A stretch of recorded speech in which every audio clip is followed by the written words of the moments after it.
รั้งหนึ่งนะครับที่พักใหญ่นะครับห่างเหินไปนั้นก็หลบภัยนะครับคุณผู้ฟัง คือผู้ดำเนินรายการเองก็หลบภัยนะครับแต่ว่าไม่ได้ว่ากลัว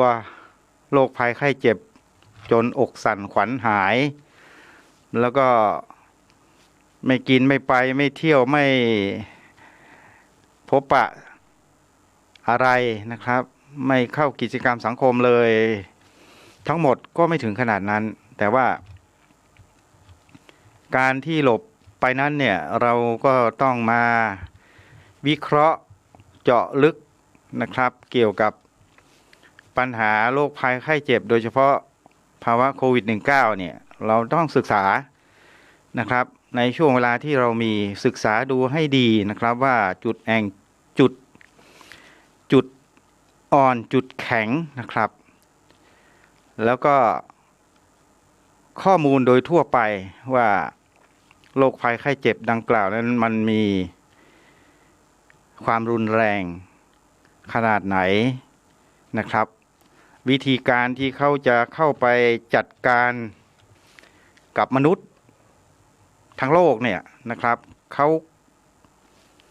ขาจัดการในส่วนไหนอย่างไรนะครับคือเขาก็มีจุดอ่อนนะครับจุดอ่อนแล้วเขาก็มีจุดแข็งจุดตายนะครับเช่นกันนะครับวันนี้ก็พูดกันสบายนะครับวันนี้กับชีวิตถิ่นไทยก็คือจากที่เราได้หยุดไปนะครับผมก็ได้มีโอกาสศึกษานะครับหาข้อมูลรวบรวมข้อมูลนะครับแล้วเราก็ใช้ตรรกะดังกล่าวนั่นแหละนะครับมาประพฤติปฏิบัติรวมถึงในเรื่องของข้อคำสั่งของรัฐบาลนะครับหน่วยงานที่เกี่ยวข้องไม่ว่าจะเป็นหน่วยงานสบพนะครับที่ดูแลควบคุมปัญหาโรคภัยไข้เจ็บนี้นะครับจากศูนย์ที่ควบคุมบริหารสถานการณ์โควิดสบพนะครับเราก็ดูข้อมูลตัวเลขดูปัจจัยนะครับดูสาเหตุดูการเกิดว่ามันเกิดตรงไหนมันเกิดจากสาเหตุอะไรนะครับเรามีเวลาเรากักตัวอยู่บ้านนะครับจะกักตนเองก็ดีจะถูกบังคับกักตนเองก็ตามเนี่ยเราก็ต้องศึกษาทบทวนดูนะครับว่าที่มาที่ไปของโรคภัยไข้เจ็บเนี่ยมันเป็นอย่างไรนะครับจุดอ่อนจุดแข็งเขาเป็นอย่างไรแล้วเราจะกำจัดจุดอ่อนจุดแข็งตรงนี้เนี่ยด้วยตัวของเราเองนะครับเพราะว่าสภาวะโรคภัยไข้เจ็บดังกล่าวนั้นมันก็มีช่วงวัยนะครับคุณผู้ฟังวันนี้เราก็จะพูดในภาพรวมในลักษณะแบบนี้นะครับเป็นพื้นฐานไม่ใช่ถึงขั้นเป็นวิชาการขั้นสูงสุดอะไรนะครับก็เป็นข้อมูลทั่วไปที่คุณผู้ฟังก็รับทราบกันอยู่แล้วนะครับผมก็เก็บเกี่ยวตรงนั้นเผอิญวันนี้ก็มีโอกาสพักรบไปอยู่หลายเสานะครับก็คือไปกักตนเองนะครับกักตนเองก็คือไม่ได้มีใครเข้ามาสั่งเราอะนะครับเราก็กักตนเองเราอยู่กับบ้านนะครับแต่ที่บอกว่าไม่ถึงกับว่าอยู่กับบ้านกับช่องตลอดล่ำเวลานั้นก็คงไม่ใช่เราก็ต้องออกบ้านเพื่อไปจับจ่ายใช่ไหมครับคุณผู้ฟังทุกท่านเนี่ยผมเชื่อว่าไม่มีใครอยู่บ้าน 100% หรอกถ้าพ่อแม่ไม่ออกก็ลูกหลานออกไปนะครับอย่างเงี้ยเราออกไปเนี่ยเราก็รู้ตัวเองว่าเราจะเซฟตัวเองด้วยวิธีการใดนะครับอย่างที่ผมจะพูดต่อไปเนี่ยนะครับส่วนลูกหลานออกไปเนี่ยเขาควรจะเซฟตัวเองอย่างไรนะครับยกตัวอย่างเช่นเวลาบุตรหลานเขาจะไปจับจ่ายใช้สอยเนี่ยเราต้องการจะซื้ออะไรเราก็ซื้อมาทีละเยอะๆนะครับคุณผู้ฟังเช่นกะปิน้ำปลาน้ำมันหอมกระเทียมใช่ไหมครับซีอิ๊วหรืออาจจะเป็นกุ้งหอยปูปลาผักเนื้อหมูนะครับไข่รวมไปถึงในเรื่องของเครื่องดื่มนะครับเช่นอาจจะเป็นกาแฟนะครับคอฟฟี่เมดน้ำตาลอะไรก็แล้วแต่เนี่ยผักไม้นะครับหรือไปจนถึงสมุนไพร เบื้องต้นนะครับเป็นพริกเป็นหอมเป็นมะนาวเนี่ยนะครับแล้วซื้อมาให้มันอยู่ได้หลายวันนะครับนอกนั้นก็เบ็ดเตล็ดก็แล้วแต่ว่าท่านชอบทานอะไรท่านก็ว่าไปนะครับมีที่เก็บมีตู้เย็นว่าไปนะครับตู้เย็นก็เป็นส่วนหนึ่งนะครับต้องหมั่นทำความสะอาดด้วยเพราะว่าสิ่งของอาหารที่เรานำเข้านำออกนำเข้านำออกเนี่ยเราไม่รู้ว่ามันมีเชื้อโรคมันมีแบคทีเรียอะไรหรือเปล่านะครับก็ควรจะเช็ดด้วยอาจจะมีกระป๋องน้ำร้อนนะครับคุณผู้ฟังแต่ไม่ใช่ไปฉีดใส่สายไฟก็ เดี๋ยวก็อันตรายนะครับอาจจะฉีดตรงจุดที่เป็นภาชนะนะครับที่เราถอดออกมาได้เงี้ยฉีดล้างทำความสะอาดด้วยน้ำร้อนเทราดเช็ดทำความสะอาดนะครับภายในภายนอกว่าไปมือจับว่าไปก่อนที่จะเอาอาหารใส่อันนี้ก็หมายความว่าเราก็จำเป็นต้องออกนอกบ้านนะครับไปตลาดเพราะว่าเราจะไปซื้อที่อื่นมันก็คงจะไม่มีสิ่งของข้าวปลาอาหารอย่างที่ผมพูดไปเยอะแยะมากมายเนี่ยมันไม่มีนะครับเพราะฉะนั้นมันก็ต้องไปตลาดผมก็จะพูดสม่ำเสมอนะครับกับคนภายในครอบครัวเช่นลูกหลานที่ออกไปซื้อกับข้าวเนี่ยหลักการเลยนะครับ1ให้สวมแมสออกนอกบ้านนะครับเพราะว่ามันมีมาตรการทางสังคมที่ทางรัฐได้กำหนดออกมาเพราะฉะนั้นเราก็ต้องถือปฏิบัติโดยเคร่งครัดนะครับทีนี้แมสก็ต้องบอกต่อไปอีกนิดว่าไม่ใช่ผ้าธรรมดานะก็ต้องเป็นผ้าที่สามารถป้องกันเชื้อโรคได้ป้องกันฝุ่นละอองอะไรก็ว่าไปนะครับก็ต้องเป็นลักษณะนี้นะครับแล้วทีนี้พอเข้าไปในตลาดเนี่ยผมก็กำชับว่าต้องไปซื้อของในที่โล่งนะครับโดยเฉพาะตลาดที่มันโล่งๆเป็นหลักเราจะไปเลิศเลอเพอร์เฟกต์ว่าไปต้องไปห้างดังๆขออนุญาตไม่เอ่ยนะครับก็ไปตลาดทั่วไปนี่แหละเขาเรียกตลาดบกดแบกดินอะไรทั่วไปต้องขออภัยนะครับอาจจะพูดไม่สุภาพคือตลาดปกติของประชาชนทั่วไปนี่แหละนะครับมันโล่งๆมันมีอากาศถ่ายเทนะครับแล้วการเข้าไปในท้องตลาดนะครับคุณผู้ฟังเราก็ต้องเลือกเป้านะครับไม่ใช่ว่าไปเดินเที่ยวเหมือนสวนสนุกไม่ได้นะครับเพราะเราไม่รู้ว่าตัวโควิดเนี่ยมันไปอยู่ในตัวของพี่น้องประชาชนคนไหนมันมองไม่ออกมันมองไม่เห็นนะครับนอกจากว่าเราจะมีเครื่องสแกนนะครับซึ่งก็คงจะต้องใช้งบประมาณเยอะนะครับกว่าจะพกติดเนื้อติดตัวว่าสแกนว่าใครมาอยู่ใกล้เราถ้าเกิดว่ามันมีสัญญาณขึ้นมาเตือนภัยว่านี่ละเราก็ต้องอยู่ห่างก็คงไม่ถึงขนาดนั้นนะครับแต่เราก็ต้องมองดูนะครับคือให้เรามีสตินะครับมีสติสัมปชัญญะดูเสียงกระแอมไอมาซ้ายมาขวานี่มันอยู่ใกล้ตัวเราไหมถ้าอยู่ใกล้ก็รีบจากไปนะครับแล้วก็แอลกอฮอล์พกไว้พ่นนะครับไม่ต้องไปอายณปัจจุบันนี้ไม่ต้องอายเวลาคุณผู้ฟังเห็นว่าใครมาอยู่ใกล้ๆทาเจลล้างมือหรือพ่นนะครับไม่ต้องไปกลัว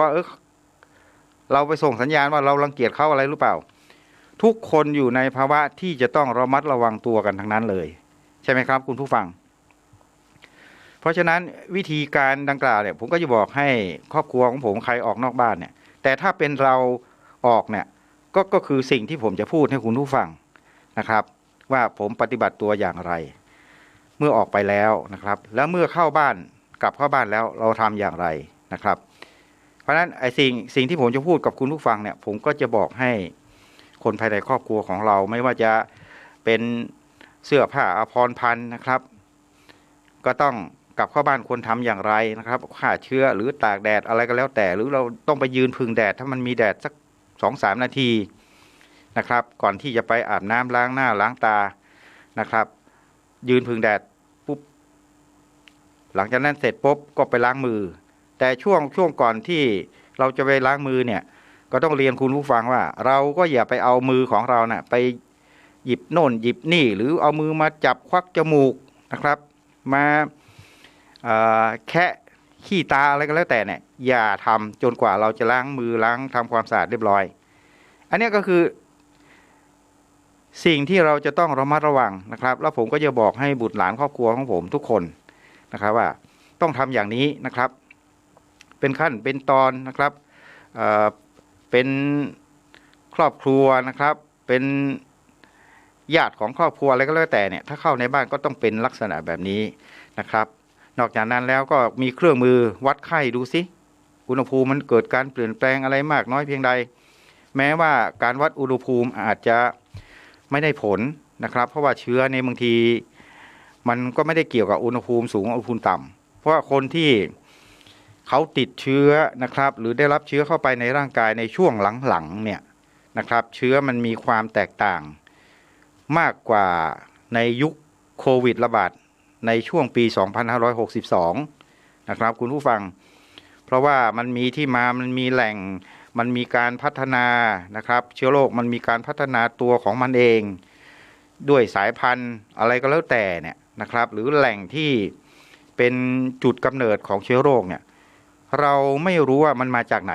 นะครับบางคนก็บอกเชื้อมาจากอังกฤษบางคนก็บอกเชื้อจะมาจากอินเดียเนี่ยนะครับแต่ทั้งนี้เราก็ไม่รู้ว่าไอ้ที่มาจากอังกฤษอ่ะตัวมันเป็นอย่างไรนะครับเว้นแต่ว่าทางชีวเคมีฟิสิกส์หรือทางแพทย์เนี่ยเขามีการตรวจเขาจะรู้เขาจะมองเห็นรูปร่างในสเกลในกล้องที่ขยายนะครับว่าเขาอาจจะให้คำนิยามว่าของอินเดียอาจจะเป็นสีแดงนะครับของทางย่านยุโรปอาจจะเป็นสีเขียวหรือทางประเทศจีนเป็นสีฟ้าอย่างนี้นะครับทีเนี้ยเมื่อการปฏิบัติการในห้องแลบเนี่ยมันบ่งชี้ออกมาในลักษณะแบบไหนเขาก็จะรู้ว่าสายพันธุ์นั้นมันมาจากประเทศนั้นจากกลุ่มนั้นจาก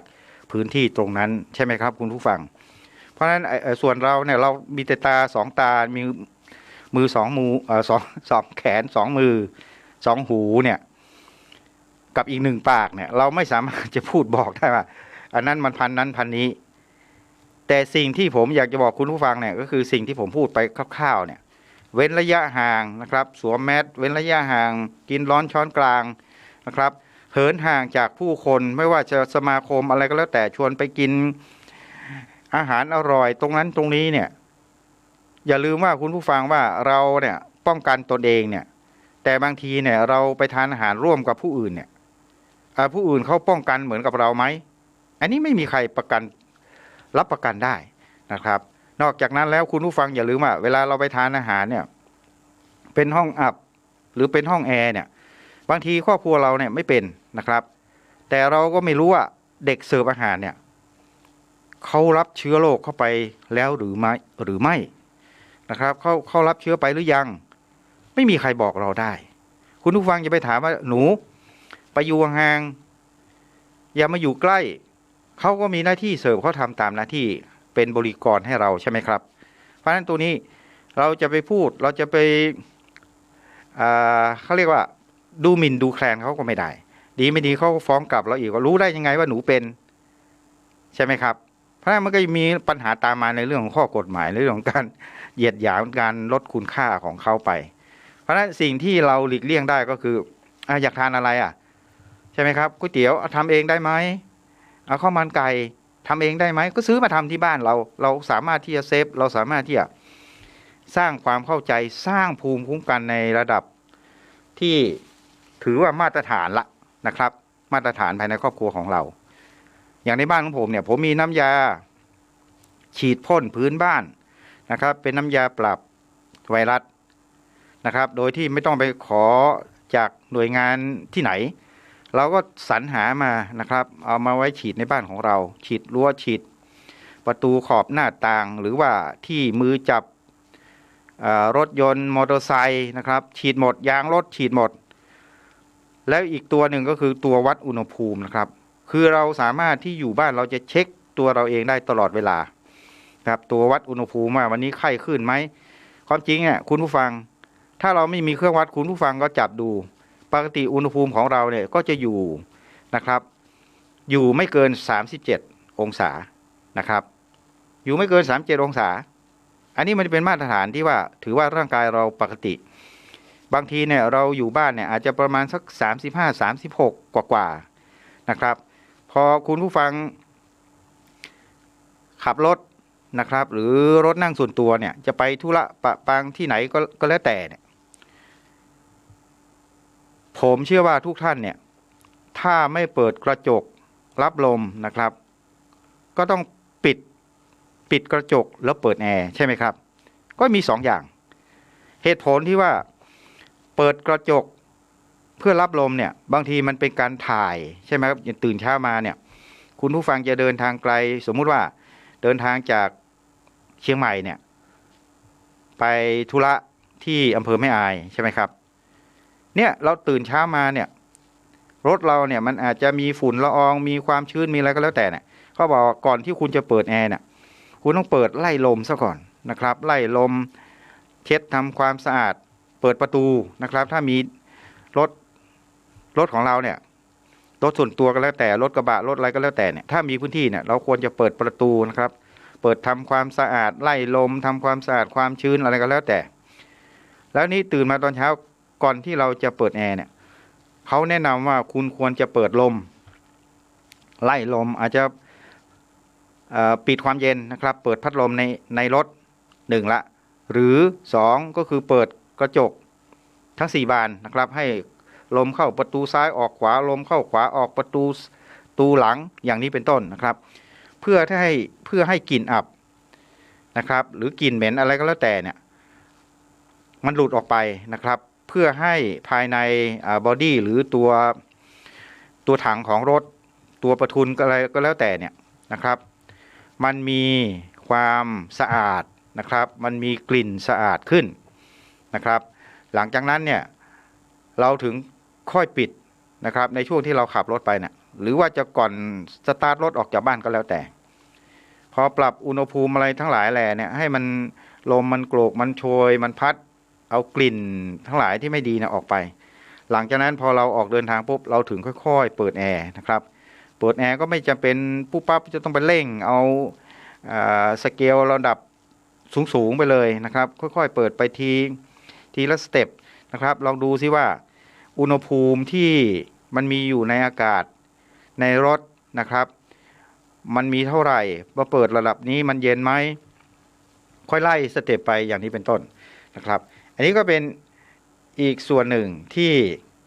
เราสามารถที่จะใช้นะครับประกอบในการเดินทางไปไหนมาไหนก็แล้วแต่นะครับเราก็จะได้บรรยากาศที่ดีในการเดินทางนะครับแล้วก็ทำให้เรานั้นไม่เครียดเกินไปทีนี้พอเราอาจจะไปวัดอุณหภูมิที่ไหนสักที่หนึ่งเนี่ยบางทีคุณผู้ฟังตกใจนะครับโอ้อุณหภูมิเหลือ34-35นะครับแต่พอออกนอกรถมาปุ๊บวัดได้37-36.9เนี่ยอย่าไปเพิ่งตกอกตกใจนะครับว่าตายละเราเป็นไข้อะไรหรือเปล่านะครับทดลองง่ายๆคุณผู้ฟังก็รู้อยู่แล้วว่าเราก่อนที่เราจะมาเจอสภาวะอากาศภายในรถนอกรถอะไรก็แล้วแต่เนี่ยเราอยู่บ้านเนี่ยนะครับอุณหภูมิของเราผิดปกติไหมอาบน้ำมาเนี่ยไม่ใช่อาบน้ำมาปุ๊บเนี่ยออกมาตัวร้อนว่าอันเนี้ยคุณผู้ฟังไม่ต้องเอาเครื่องไปวัดหรอกมัน37กว่าละแสดงว่าคุณผู้ฟังเนี่ยมีไข้แล้วนะครับทีเนี้ยไอ้ตัวเนี้ยเราเช็คบอดี้เนี่ยเราก็รู้ละว่าถ้าบรรยากาศสภาวะร่างกายเราเป็นอย่างนี้เนี่ยเราก็ไม่ควรออกนอกบ้านใช่ไหมครับคุณผู้ฟังเราก็ไม่ควรที่จะเข้าไปในจุดสุ่มเสี่ยงนะครับเพราะว่าสัญญาณมันเตือนละว่าเรามีสภาวะความผิดปกติในร่างกายนะครับอาจจะเป็นไข้หวัดนะครับปวดหัวตัวร้อนอะไรก็แล้วแต่เนี่ยอันนี้มันเป็นพื้นฐานโดยทั่วไปนะครับเป็นพื้นฐานโดยทั่วไปซึ่งตรงนี้เนี่ยเดี๋ยวผมจะเปรียบเทียบให้คุณผู้ฟังได้ฟังว่าถ้าสมมุติว่าคนที่เขามีนะครับมีเชื้อโรคพูดง่ายนะครับมีเชื้อโรคโควิดเข้าไปในร่างกายของเขาเนี่ยนะครับมันจะมีอาการแบบไหนอย่างไรนะครับแล้วคนปกติโดยทั่วไปนะครับก็คือไม่มีไข้เนี่ยไม่มีไข้อยู่ในภาวะปกติเนี่ยเมื่อเป็นไข้หวัดขึ้นมาเนี่ยอาการมันเป็นอย่างไรนะครับก็ง่ายๆนะครับก็คือคุณผู้ฟังก็สังเกตได้เลยว่าในกรณีที่เรารับเชื้อไวรัสเข้าไปเนี่ยคือไข้หวัดมันก็เป็นไวรัสนะครับคุณผู้ฟังมันเป็นไวรัสเหมือนกันโควิดก็เป็นไวรัสเหมือนกันนะครับแต่เขาเรียกว่าถ้าพูดถึงว่าโค ความรุนแรงนะครับ ถ้าเปรียบอาวุธเหมือนว่าศักยภาพในการทำลายเนี่ยนะครับ ถ้าไข้หวัดธรรมดาเนี่ยมันก็แค่เกิดปัญหาภายในร่างกายของเราก็คือเมื่อเข้าไปแล้วอาจจะมีอาการระคายคอเจ็บคอนะครับมีไอมีเสลด3 วัน 4 วัน 5 วันถ้าคนมีอาการภูมิแพ้นะครับมันก็อาจจะต้องใช้เวลาหลายวันอย่างนี้เป็นต้นนะครับแต่ทีเนี้ยไอจุดสังเกตของเราก็คือว่าถ้าคนเป็นไข้หวัดเนี่ยหรือว่าไข้หวัดใหญ่อะไรก็แล้วแต่เนี่ยเขาเรียกว่าสิ่งที่ปรากฏทำให้เรารู้สึกเนี่ยนะครับก็คือมันมีไข้เป็นพักๆมันมีไข้หลายวันมันเจ็บคอมันมีไอมันมีเสลดน้ำมูกมันมีจามนะครับก็จะเป็นอย่างนี้นะครับนี่ทั่วไปหลังจากนั้นเมื่อมีการพักผ่อนนะครับอย่างน้อยนอนหลับพักผ่อนมีการทานยาปฏิชีวนะอาจจะอาบน้ำร้อนนะครับเช็ดเนื้อเช็ดตัวอะไรก็แล้วแต่อุณหภูมิจะมากน้อยเพียงใดเนี่ยอาการของโรคพวกนี้เนี่ยมันจะไม่มีอาการอย่างอื่นแทรกนะครับเช่นจมูกไม่ได้รับกลิ่นครับอันเนี้ยไม่ได้รับกลิ่นถ้าไม่ได้รับกลิ่นอย่างเนี้ยมันก็เป็นตัวบ่งชี้ทำให้เราตั้งข้อสันนิษฐานว่ามันเป็นเชื้อไวรัสที่แรงแล้วนะครับมีเขาเรียกว่ามีอานุภาพในการทำลายมากกว่าไข้หวัดปกติ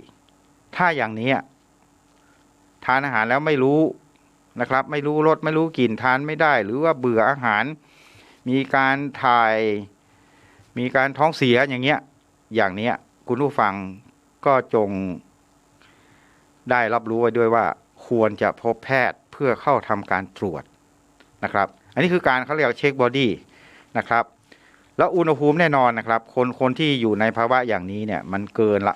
37อาจจะเป็น37.6.7.8นะครับ38 39เนี่ยอันนี้เข้าสู่ภาวะที่เราจะต้องรีบพบแพทย์โดยด่วนนะครับแต่ถ้าเป็นไข้หวัดไอจาม3 วัน 7 วันอะไรก็แล้วแต่เนี่ยพบแพทย์ทานยาแล้วก็ดีขึ้นทานอาหารได้ตามปกตินะครับรับรู้ได้กลิ่นน้ำพริกกะปินะครับน้ำพริกอ่องหรือผัดกะเพราเนี่ยอันนี้คุณผู้ฟังเชื่อได้เลยมันไม่ใช่โควิดนะครับอันนี้คือการตรวจเช็คตรวจสอบร่างกายของเราอยู่ตลอดเวลานะครับและนอกจากนั้นแล้วเนี่ยการที่เราจะออกไปในพื้นที่ต่างๆเนี่ยหลักการก็คือว่าเราต้องไม่ทำตนเองให้เราเนี่ยเป็นจุดอ่อนของเชื้อโรคนะครับคำว่าเป็นจุดอ่อนเนี่ยก็ทำให้โควิดมีจุดแข็งขึ้นเนี่ยเพราะว่าเขามีจุดแข็งในการที่จะทำลายมนุษย์เราเนี่ยก็คือเข้าไปแทรกอยู่ในจุดต่างๆของร่างกายเนี่ย1คุณผู้ฟังกาดตกอย่างที่เขาพูดกันนะครับกาดตกก็คือไม่สวมแมสนะครับอาจจะสวมผ้าธรรมดาผ้าที่ไม่สามารถป้องกันเชื้อโรคได้อย่างเงี้ยมันก็มีจุดอ่อนละนะครับแต่ถ้าคุณผู้ฟังสวมผ้าป้องกันเชื้อโรคที่มาตรฐานนะครับแล้วก็จะสวมผ้าอื่นทับเป็น2 ชั้น 3 ชั้นอะไรก็แล้วแต่นะก็เป็นสิ่งที่ดีนะครับแต่ว่าก็ต้องอย่าลืมว่าถ้าเราไม่ได้อยู่ในจุดเสี่ยงนะครับเราก็ไม่จำเป็นที่จะต้องไปสวมถึงขนาดนั้นนะครับเว้นแต่ว่าเราขับรถยานพาหนะนะครับไปในที่ต่างๆตามมาตรการของรัฐอันนั้นเราก็ต้องสวมใส่นะครับแต่ว่าถ้าเราขับรถคนเดียวเราก็ไม่จำเป็นต้องใส่นะครับเพราะว่ามันไม่มีใครมาเสี่ยงอะไรกับเราเว้นแต่ว่าถ้าคุณผู้ฟังออกนอกตัวรถอย่างเงี้ยต้องสวมใช่ไหมครับอันนี้แหละคือโควิด -19 เขาจะทำลายในจุดอ่อนของมนุษย์เราเช่นไม่สวมแมสนะครับเวลาไปสัมผัสโน่นสัมผัสนี่ไม่ล้างมือไม่พกแอลกอฮอล์นะครับไปในจุดเสี่ยงนะครับไปที่ในอับชื้นนะครับไปในย่านชุมชนหนาแน่นนะครับที่มีความเสี่ยงหรือมีข้อมูลระบุว่าพื้นที่แห่งนี้เป็นพื้นที่ที่เคยมีการระบาดของโควิดหรือมีผู้ที่ติดเชื้อจากบริเวณนี้เราก็ยังเข้าไปอยู่นะครับเราก็ยังเข้าไปสัมผัสไปใกล้ชิดนะครับนอกจากนั้นแล้วไม่เว้นระยะห่างอีกอันนี้แหละมันเป็นจุดอ่อนที่โควิดเขาจะทำลายเรานะครับแต่ถ้าตรงข้ามล่ะตรงข้ามเราสวมแมสเราสัมผัสโน่นสัมผัสนี่เราไม่ต้องอายฉีดพ่นแอลกอฮอล์ขับมอเตอร์ไซค์แฮนด์รถโทรศัพท์ฉีดแอลกอฮอล์เช็ด นะครับไปสัมผัสอะไรมาล้างมือนะครับอย่าไปควักลูกตาอย่าไปเอามือไปควักปากอะไรก็แล้วแต่เนี่ยเราป้องกันอย่างนี้ก็คือเราเหมือนนักมวยที่เรากาดต่อยซ้ายต่อยขวาเราก็สามารถยกแขนขึ้นป้องกันอาวุธของคู่ต่อสู้ได้นะครับเว้นระยะห่างนะครับแล้วหลังจากนั้นเนี่ยเมื่อเรากลับเข้าบ้านเนี่ยก่อนที่เราจะไปหยิบไปจับโน่นจับนี่เนี่ยล้างมือนะครับล้างมือให้สะอาดมีแหวนถอดแหวนออกมีโทรศัพท์มือถือเช็ดแอลกอฮอล์นะครับมีนาฬิกาถอดเช็ดตามข้อนาฬิกาเช็ดด้วยแอลกอฮอล์อะไรแล้วแต่ที่เป็นจุดสัมผัสแล้วเราได้นำออกไปใช้ในพื้นที่ต่างๆนะครับเราก็ไม่รู้ว่ามันจะมีเชื้อโรคมาเกาะมาติดมันปลิวมาอะไรหรือเปล่านะครับแต่ว่าถ้าทางอากาศเนี่ยก็ยังไม่มีข้อมูลว่าอากาศที่ปลิวมาปะทะจมูกเราเนี่ยมีคนติดเชื้อก็ยังไม่เคยมีข้อมูลนะครับแต่อย่าลืมว่าถ้าเราสวมแมสเราสวมหน้ากากนะครับสวมหมวกกันน็อกเนี่ยมันก็เป็นภูมิคุ้มกันมันเป็นด่านสกัดกั้นอยู่แล้วใช่ไหมครับเพราะฉะนั้นเนี่ยถ้าเราดำเนินการอย่างนี้นะครับผมเชื่อว่าโควิดก็โควิดนะครับไม่ว่าจะเป็น19เป็น20อะไรก็แล้วแต่เนี่ยไม่สามารถที่จะทำลายนะครับทำลายกำแพงกั้นในส่วนของตัวของคุณผู้ฟังทุกท่านเนี่ยได้เลยนะครับแล้วหลังจากนั้นเมื่อกลับบ้านเนี่ยควรทำอย่างไรนะครับถอดเสื้อผ้าซักนะครับถ้ามีแดดนอนเอาเสื้อผ้าไปผึ่งแดดนะครับเข้าห้องน้ำสระผมนะครับของผมเนี่ยผมจะเพิ่มอีกตัวหนึ่งที่คุณผู้ฟังจะนำไปลองปฏิบัติก็เป็นเรื่อง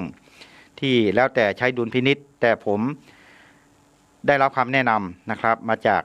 ระดับนายแพทย์นะครับจากคุณหมอก็คือการทำน้ำเกลือง่ายๆนะครับเรามีเกลือป่นเกลือผงเนี่ยเราก็ตักเข้ามาสักช้อน2 ช้อนใส่ในแก้วแล้วก็เติมน้ำร้อนลงไปนะครับหลังจากนั้นทิ้งไว้ให้มันเริ่มอุ่นแล้วก็จิบมากลั้วคอทุกครั้งนะครับที่เราออกจากนอกบ้านหรือก่อนนอนอะไรก็แล้วแต่เนี่ยกลั้วคอนะครับกลั้วคอและหลังจากนั้นผมก็จะใช้สลิงซึ่งมันมีจำหน่ายตามร้านขายยาเนี่ยดูดนะครับแล้วก็มาพ่นล้างจมูกของเราคุณฟังอย่าลืมนะครับเวลาเขาตรวจเชื้อโควิดทุกวันเนี่ยแน่นอนนะครับ1โพรงจมูกนะครับเขาจะไปควักเอาเมือก2ที่ลำคอนะครับลำคอลงไปเนี่ยลึกๆลงไปพอสมควรเนี่ยชนิดว่าคุณผู้ฟังอาจจะระคายคอก็ได้เนี่ยคนที่ไปตรวจเชื้อโควิดนะครับเขาจะควักเอาเสลดในลำคอในโพรงจมูกเนี่ยไปตรวจภายใน48 ชั่วโมงนะครับแล้วถึงจะรู้ผลว่าpositive negative อะไรก็แล้วแต่เนี่ยเห็นไหมครับเพราะฉะนั้นถ้าเรากั้วคอนะครับก็เป็นประการที่เป็นจุดสำคัญที่เชื้อโควิดเวลาเรารับเข้าไปจากการทานอาหารอะไรก็แล้วแต่เนี่ยมันจะไปติดอยู่ที่ลำคอนะครับสักวัน2 วันนะครับหรือไม่เกินกว่านี้แต่ถ้าเรากลั้วด้วยน้ำเกลือเนี่ยน้ำเกลือมันก็มีความเค็มของตัวความเค็มของมันเนี่ยผมก็ลืมชื่อนะครับซึ่งตรงนี้เนี่ยมันก็เป็นศัพท์ทางการแพทย์ก็มีความเค็มที่มันสามารถจะฆ่าเชื้อนะครับหลังจากนั้นปุ๊บเรากลั้วคอเสร็จเรียบร้อยปุ๊บเราบ้วนทิ้งแล้วก็ฉีดน้ำเกลือล้างโพรงจมูกอีกนะครับฉีดโพรงจมูกเข้าไปสักครึ่งสลิงนะครับ2 ข้างนี่จุดนะครับฉีดเข้าไปมันก็ระบายออกทางคอก็จะมีทั้งสเลดเมือกอะไรต่างๆเนี่ยก็เป็นการฆ่าเชื้อนะครับซึ่งอันนี้ผมก็ปฏิบัตินะครับมาโดยตลอดแล้วก็ทำง่ายๆนะครับแต่ว่าการที่คุณผู้ฟังจะทำก็ต้องแก้วก็ต้องสะอาดนะครับแก้วก็ต้องสะอาดเกลือก็ต้องสะอาดต้องซื้อเกลือที่ไม่ใช่ว่าเกลือที่เปิดซองไม่ใช่นะครับเราก็ซื้อซองที่เขามีปิดอย่างเรียบร้อยนะครับไม่มี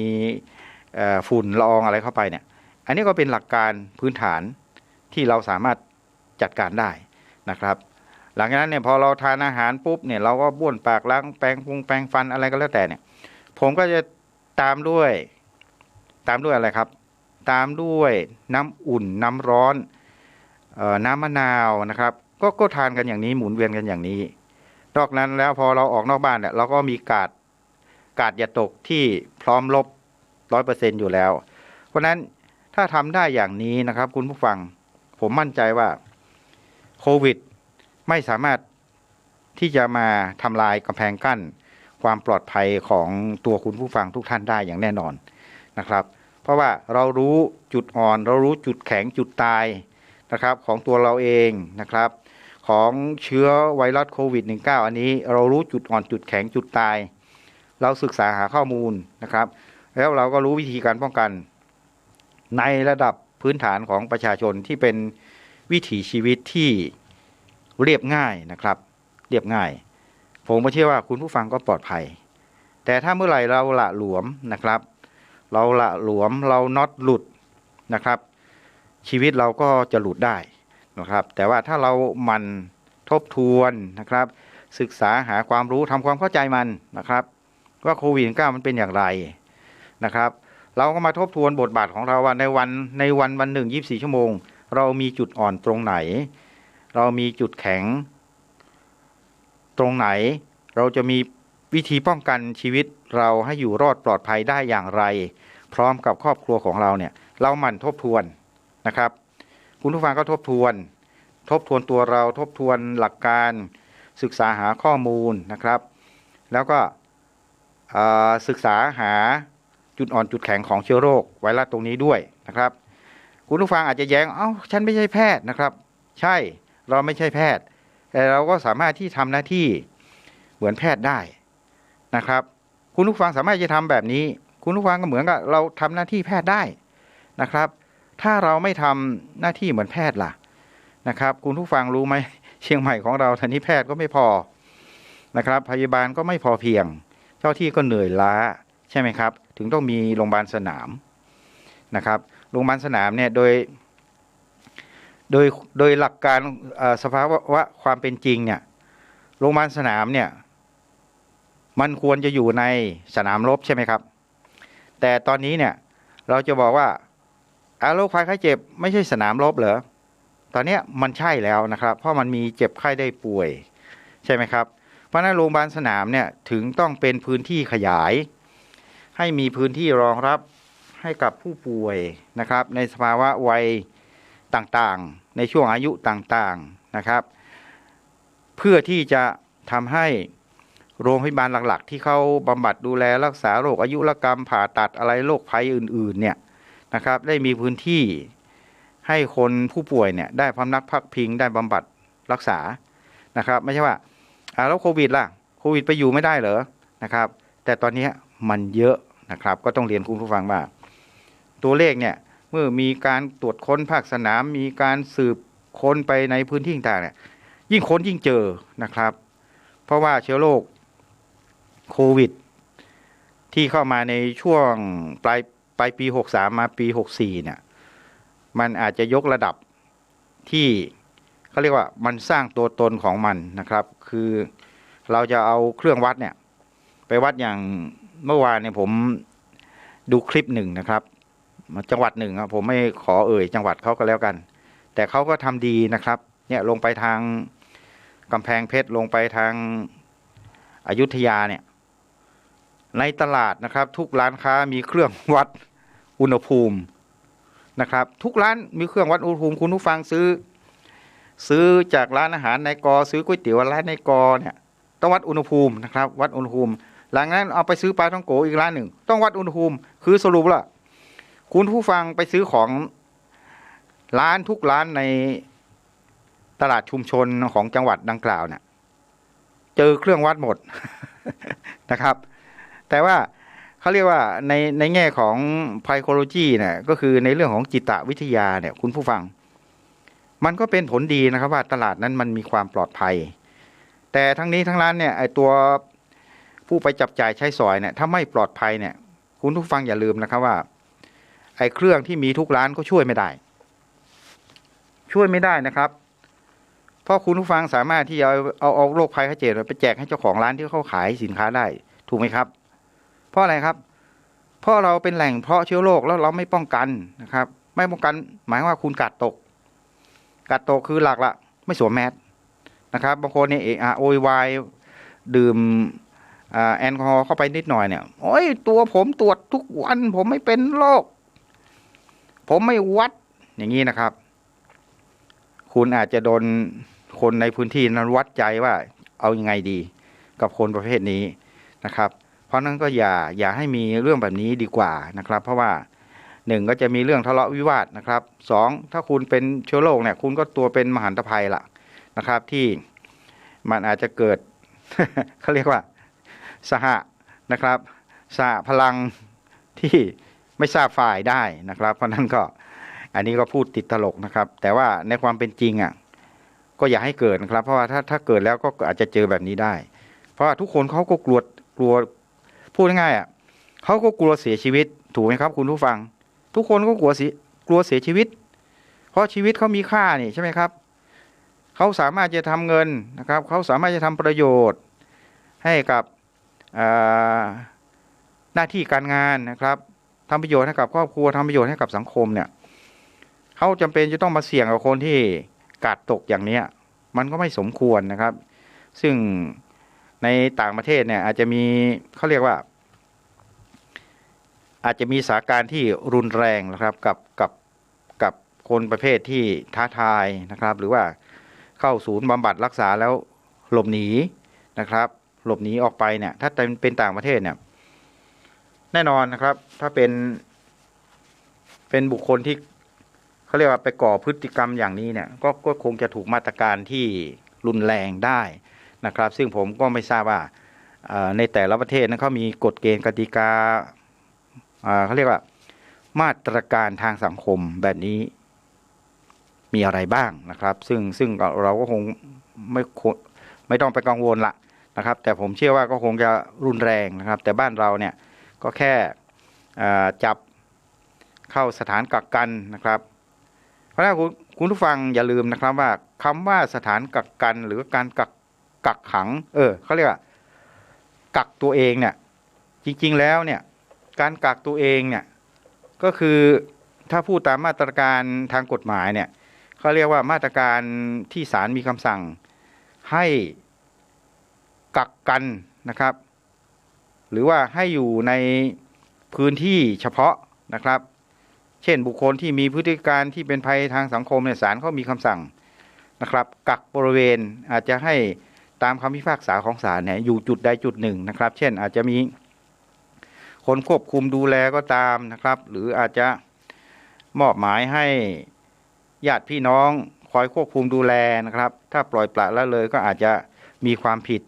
ตามคำสั่งศาลได้ก็คือตามกฎหมายนั่นแหละนะครับเพราะฉะนั้นคำว่ากักกันกักขังหรือการกักบริเวณเนี่ยมันมีมานานแล้วนะครับมันมีมานานแล้วก็ใช้ตามภาษากฎหมายก็มีนะครับแต่ว่าการกักตัวนะครับกักตัวก็คือทำให้เราอยู่ในพื้นที่ในวงจำกัดนะครับตามมาตรการทางสังคมก็แล้วแต่นะครับเพราะฉะนั้นคำว่ากักบริเวณนะครับกักตัวนะครับมันเป็นเรื่องที่ถูกกำหนดให้เราเนี่ยประพฤติปฏิบัตินะครับเพื่ออะไรครับเช่นผมยกตัวอย่างในกรณีที่ข้าราชการคนหนึ่งนะครับไปกระทำผิดวินัยเนี่ยอาจจะโทษไม่ร้ายแรงนะครับ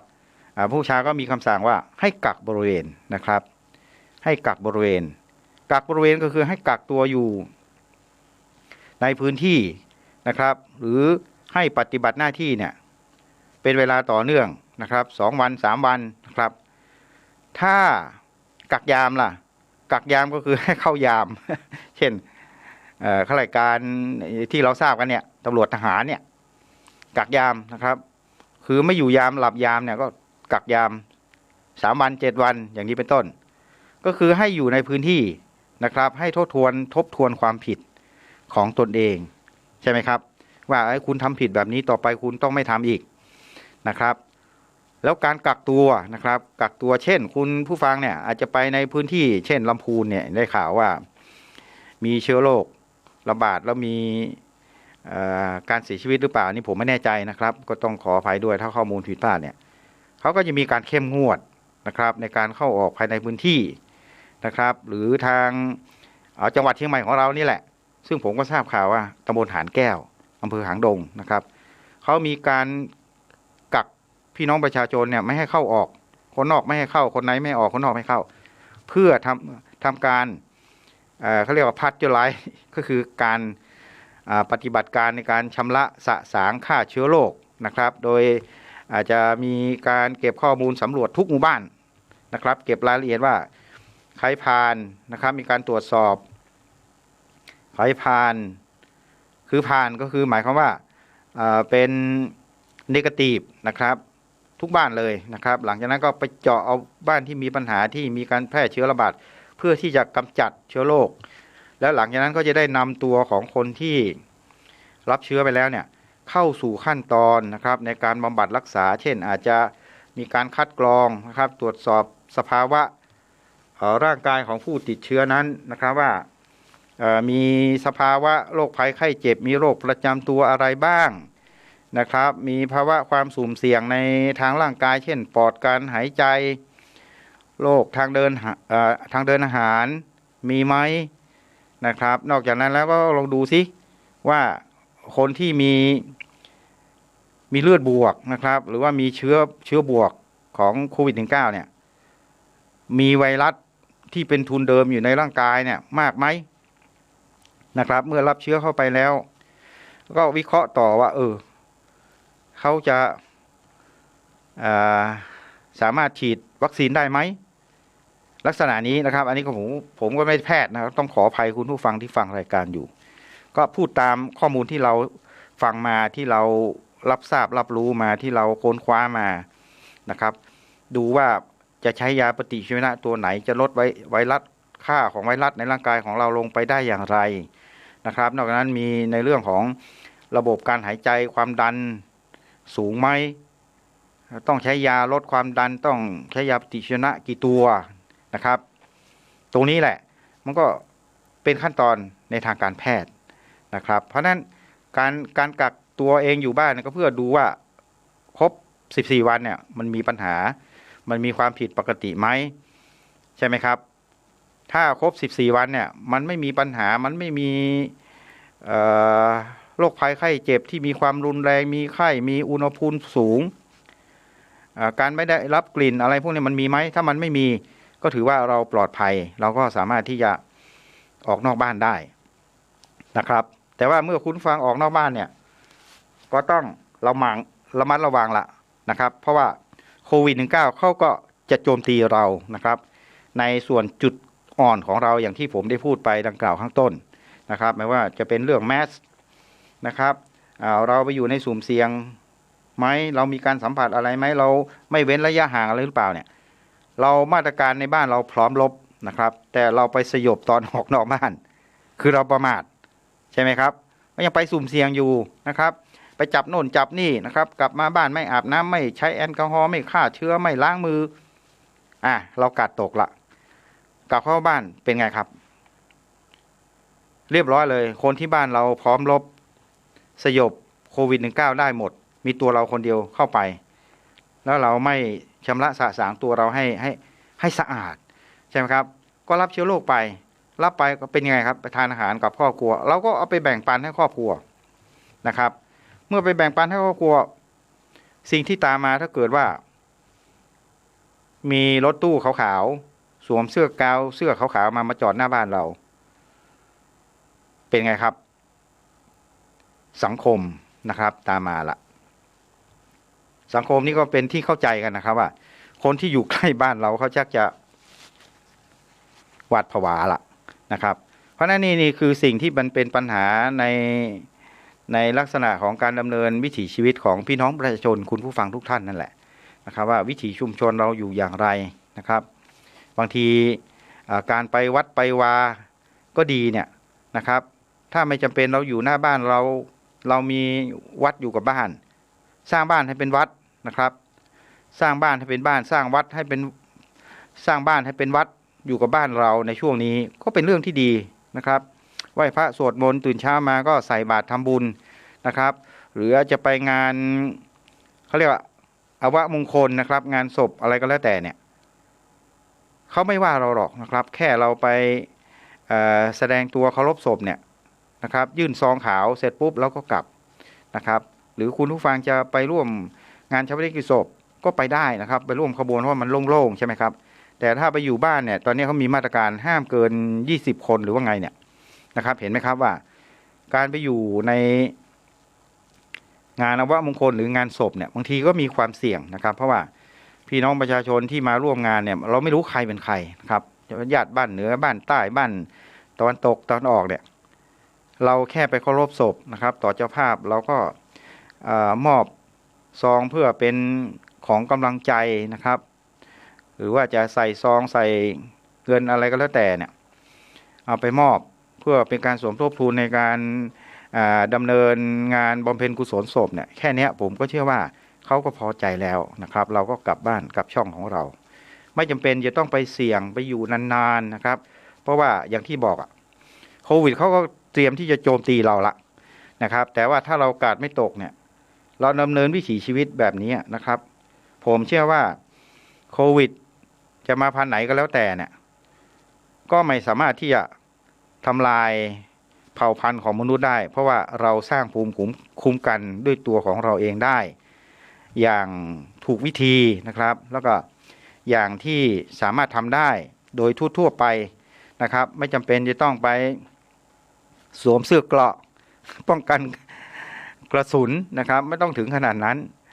เสื้อเกราะของเราก็คือภูมิคุ้มกันของเราที่เราสามารถสร้างเสริมได้เช่นสวมแมสสวมหน้ากากนะครับหน้ากากก็ใช้สักวัน2 วันนะครับเอาซักเสียบ้างนะครับซักแล้วก็เอาเตารีดความร้อนเนี่ย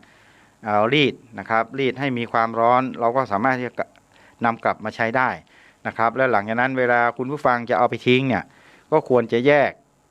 นะครับแยกเป็นขยะเขาเรียกขยะมีพิษอะไรเนี่ยนะครับทิ้งให้เป็นที่เป็นทางนะครับแต่ไม่จำเป็นถึงขั้นต้องไปเผานะครับไปเผาเดี๋ยวก็จะมีปัญหาอีกละนะครับว่าคนข้างบ้านก็เหม็นควันเหมือนกับที่เป็นข่าวใช่ไหมครับก็เผาทุกวันเผาจุดเดิมนั่นแหละ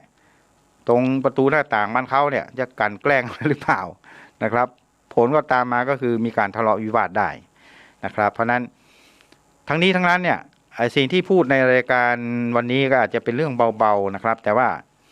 ถ้าฟังแล้วผมว่ามันก็มีในเรื่องของมุมมองนะครับที่อาจจะแตกต่างอีกหลายๆคนที่คิดอยู่นะครับแต่ว่าถ้าส่วนไหนเนี่ย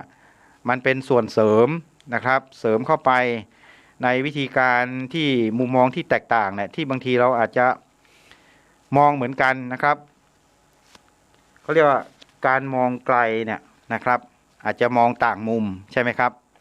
มองไกลทุกท่านมองจากจุดเริ่มต้นไปหาเส้นชัยนะครับแต่บางท่านก็อาจจะมองว่าจากจุดเริ่มต้นไปหาเส้นชัยเนี่ยเขาจะมองว่ามันมีทางลงเขากี่แห่งมันมีทางคดเคี้ยวไหมมีสะพานไหมมีถนนพังชำรุดไหมเห็นไหมครับเนี่ยคือมองเนี่ยเราไม่ได้มองว่าจุดเริ่มต้นเราไปหาจุดเส้นชัยเนี่ยเราจะต้องเดินทางไปให้ถึงเนี่ยแต่คุณผู้ฟังก็จะไปถึงได้อย่างไรนะครับถ้าว่าเราไม่สำรวจความพร้อมของเราเช่นเราจะขับรถไปเนี่ยเชียงใหม่ไปเชียงรายเนี่ยนอน3 ชั่วโมงนะครับไปถึงไหมไม่แน่นะครับเพราะอะไรครับอาจจะหลับในนะครับ2เคยไปไหมก็นานๆไปทีรู้ไหมเขามีสร้างถนนหนทางมันเส้นทาง118สายดอยสะเก็ดไปเชียงรายเนี่ยมันเสร็จช่วงไหนมันเสร็จหรือยัง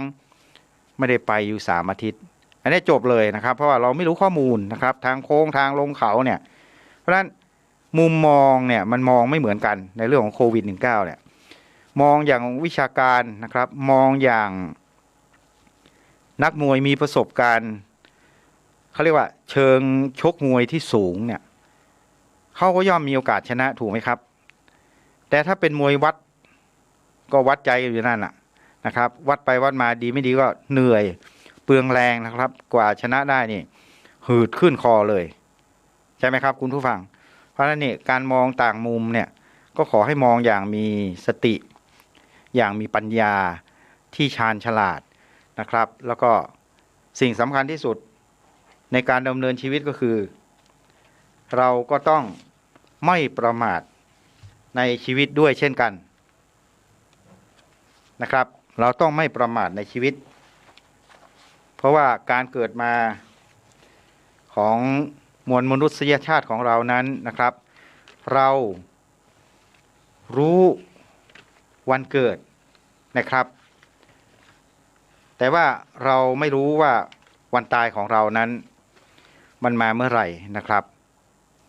ซึ่งหลายๆท่านก็คงไม่อยากที่จะมาคิดถึงในเรื่องพวกนี้นะครับเพราะว่าถ้าคิดแล้ว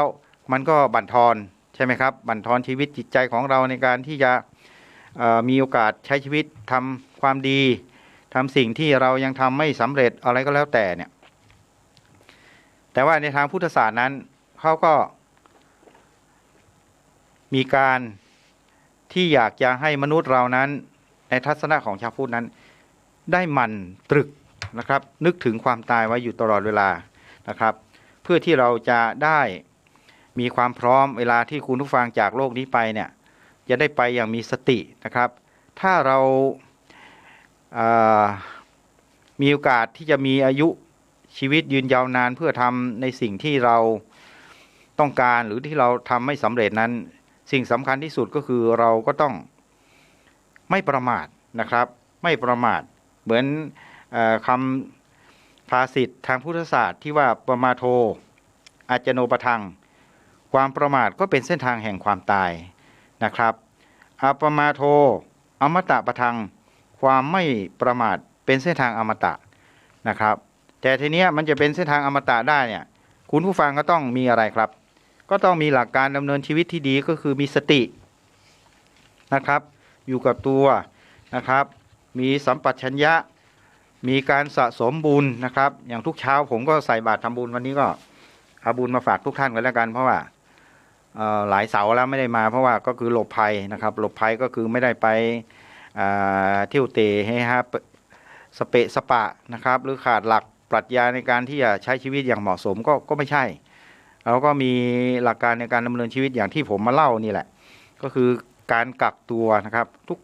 ทุกอย่างเนี่ยมันก็ต้องดูการกักตัวก็กักเพื่อดูสุขภาพของตนเองนะครับการกักเวรกักยามก็เป็นเรื่องของการทบทวนความผิดนะครับอันนี้ก็จะใช้ในทางของหน่วยงานภาครัฐนะครับส่วนการ